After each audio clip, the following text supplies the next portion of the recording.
International Numismatic Convention is simply a can't-miss event for the enthusiast of world coins, and this year's Platinum Night auction by Heritage was absolutely no exception. So let's take a look at some of the highlights from that event. Let's start off with, honestly, one of my favorite coins in recent years, the 2021 Queen's Beasts Completer coin. In this case, the £500 10-ounce gold behemoth of a coin, the final coin in one of the most popular series from the Royal Mint in recent memory. Framing the Queen's portrait, we find the Lion of England, the Dragon of Wales, Griffin of Edward III, the Unicorn of Scotland, Bull of Clarence, Falcon of the Plantagenets, Yale of Beaufort, White Lion of Mortimer, the Hanoverian White Horse, as well as the White Greyhound of Richmond. Graded a perfect Proof 70 Ultra Cameo, it saw the auctioneer's gavel fall on $32,400.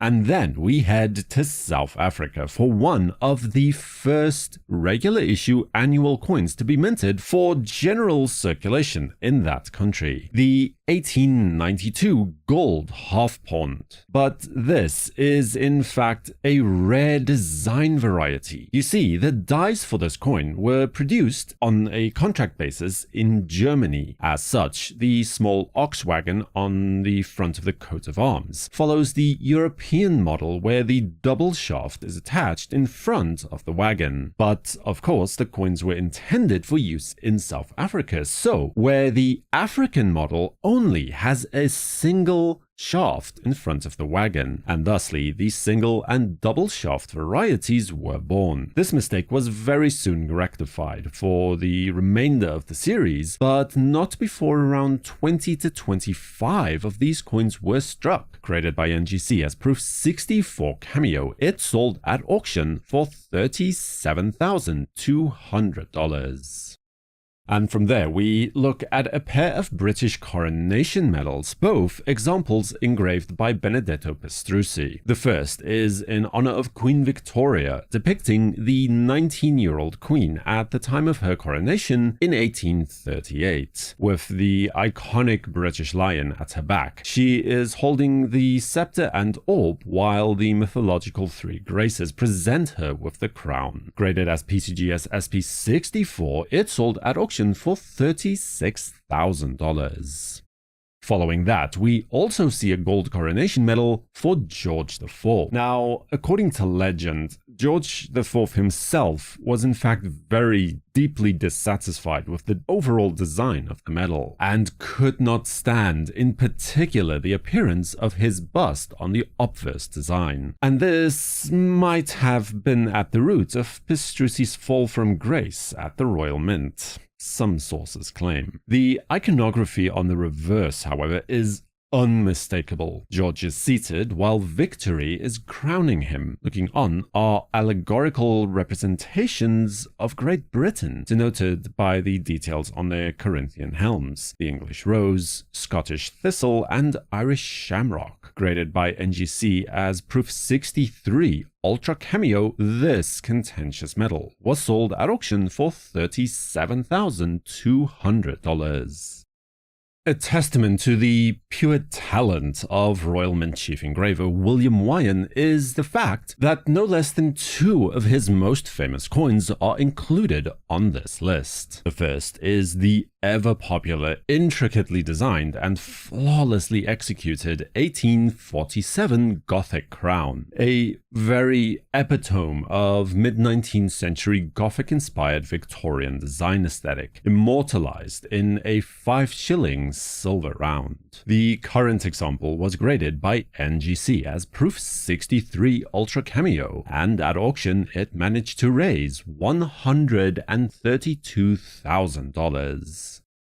considered to be the first gold coin minted in the Americas. After Philip III of Spain ordered the creation of a mint in the new Spanish territories of the New World, in what is modern-day Colombia, the coin would not be minted for another 2 years under the reign of Philip IV in 1622, either at the Bogotá Mint or at Cartagena. This places it a full 57 years before the Mexico City Mint and another 76 years before the Lima Mint would strike similar issues for the first time. To make things worse is that most coins appear to have been destined for Spain aboard the treasure galleons the Santa Margarita as well as the Nuestra Señora de Atocha, as a part of a fleet that was sunk off of the Florida Keys in 1622, only to be fully recovered in the 1980s. Today, only 7 coins are known to exist. This example here was graded by NGC as MS64 and sold at auction for $156,000. As the largest coin in British numismatics, denominationally and even physically speaking, the 5 guinea will inevitably be in equal measure an impressive sight to behold and an imposing challenge for even the advanced collector of British gold. Even more so when you have an impeccably preserved example of this George II 1741 over 38 5 guineas. NGC graded the coin as MS63, placing it a full grade point above the example in the Tyrant collection, for example, with which it manages to find a closing price at auction of $156,000. Now, despite only 25 complete sets being minted, it is almost never offered as such today, with mostly single gold or silver pieces appearing on the market every so often. Struck to commemorate the election of Alexander Dubček as the leader of Czechoslovakia in 1968, kicking off the Prague Spring, an attempt to reform the Communist Party in Czechoslovakia, which would eventually be quelled by the invasion of Warsaw Pact troops and the Czechoslovakian hockey riots the following year. This rarely seen complete 8-piece metallic set sold at auction for $162,000.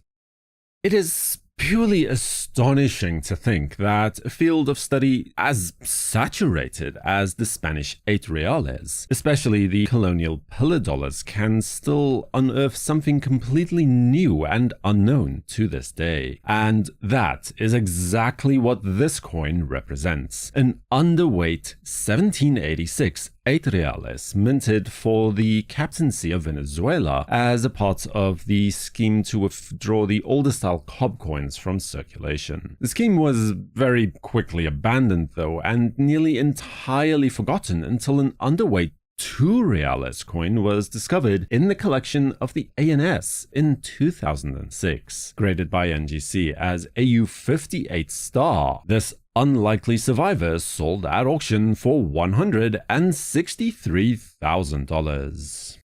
Now, before the US Mint started producing gold and silver coins en masse, there was a perpetual shortage of gold coins for trade. Moreover, foreign gold coins that were in use were often minted to varying standards and weights, or in some cases were simply outright forgeries to begin with. So in order to combat this and bring some measure of uniformity to the front, reputable gold and silversmiths were employed as regulators to ensure the weight and fineness of foreign gold coins and silver coins alike, adding their counterstamps to these as a form of surety. What makes this coin notable is that the obverse counterstamp is PS, believed to be attributable to the Philadelphia silversmith Philip Singh Jr., the very man responsible for crafting the inkstand used at the signing of the Declaration of Independence. This interesting coin was authenticated by PCGS with a grade of VF details and sold at auction for $192,000.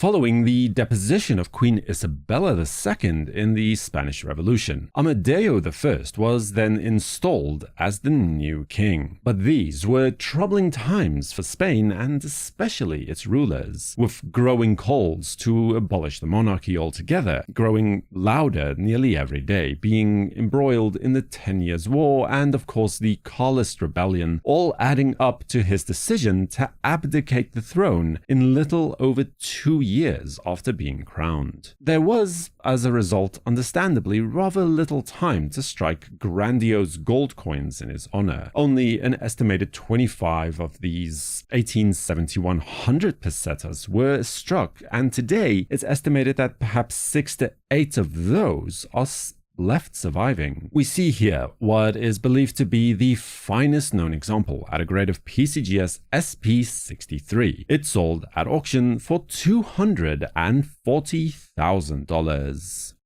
It seems somehow only fitting to end the presentation with one of the most famous and coveted coins of all time, and the second entry, as promised earlier, from William Wyon, the 1839 quintuple sovereign, or Una and the Lion gold £5. The coin created to celebrate the inception of Queen Victoria's historic reign over the British Empire. A spectacular example of his legendary coin, graded by PCGS as proof 64 with exemplary deep cameo fields. It was sold at auction for a total of $528,000. Subscribe to WNN and activate notifications with the bell icon so you'll know when new videos are released. For the World Numismatic News, I am Numisman saying thank you for watching. Stay safe, keep collecting, and have a fantastic day.